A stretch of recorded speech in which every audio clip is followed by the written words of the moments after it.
What does the future hold? What will happen with Brexit? Nobody knows.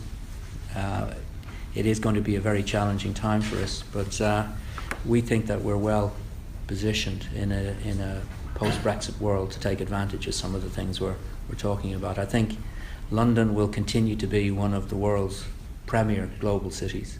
It will continue to attract people in and out of it, and as an airport we need to provide the connectivity and the infrastructure to allow us to do that. We hosted a meeting between David Davis and the aviation industry at London City Airport in November, and it was quite interesting. That was the first meeting that the Secretary of State for exiting the EU had with any of what they call their pillar industries, and clearly they had identified aviation as a very, very important part of their strategy to exit from Europe. It was a very positive meeting, and it was very good to see that the UK government are putting a lot of focus and a lot of resource into looking at aviation as one of these pillars to support their strategy to exit Europe. There are a number of different things. If you look at what City built its business on in the early stages, it was definitely built around the financial services district. We're 20 minutes from London City Airport. From our back door to the offices in the city is 22 minutes. We're 30 minutes from our back door to Westminster and the West End. And in the early days, we built a lot of our traffic on the financial services sector. And the financial services sector's future in London is clearly in question. I don't believe there's going to be a major collapse of that sector. I think there will be nibbling around the edges. It will be painful for some people, but we'll continue to see that grow, and our connectivity from London will be very, very important for it. In fact, I think even more important than it is today. A post-Brexit world, Britain has to reach out to the rest of the world. So connectivity is what the UK government have identified as being vital to doing that.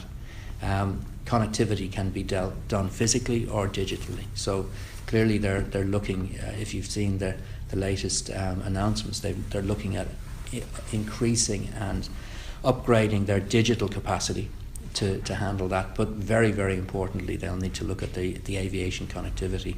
And we think there's a big opportunity for us in that. And what are you hoping for? What terms of Brexit would make you happy when the negotiations begin? What will you be looking to?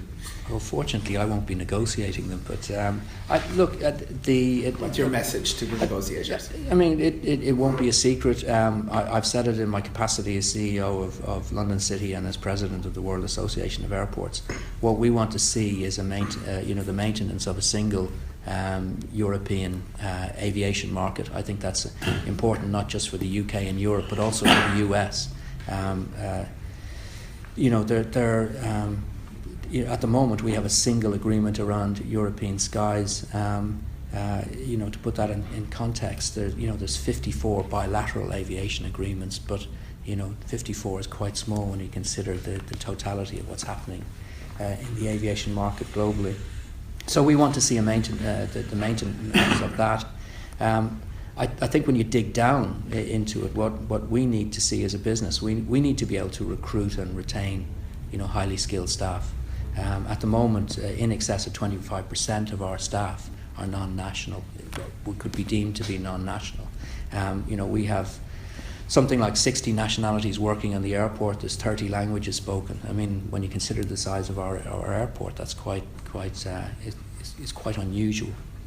But it is a manifestation of where we're based in East London and the immigration flows that are still happening in London.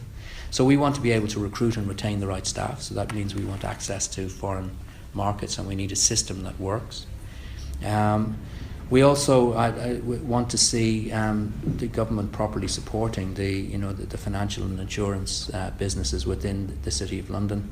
I think they've moved away now from talking about passporting, and they're talking about equivalence is what they're talking about now. But we clearly want to see that happen. And in terms of passenger experience, we can't afford to see blockages when people are coming into the country in terms of applying for visas, or more importantly, when they're actually arriving in the country, big queues at border force and immigration. In fact, we've had to increase the budget to handle the changes that will be required.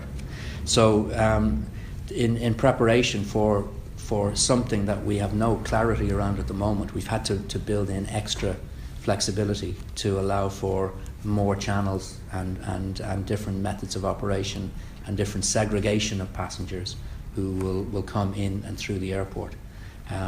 So yes, there will be more capacity in immigration to deal with. We have a fantastic relationship with the UK Border Agency at London City Airport, and that's really important. When you consider that the actual SLA between the UK Border Agency and UK airports is 45 minutes to process a passenger. We're getting people through in less than 15.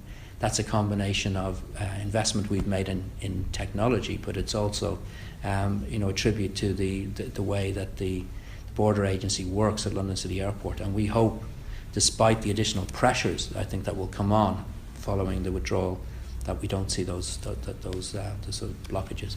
I think they'd be the primary areas we'll focus on.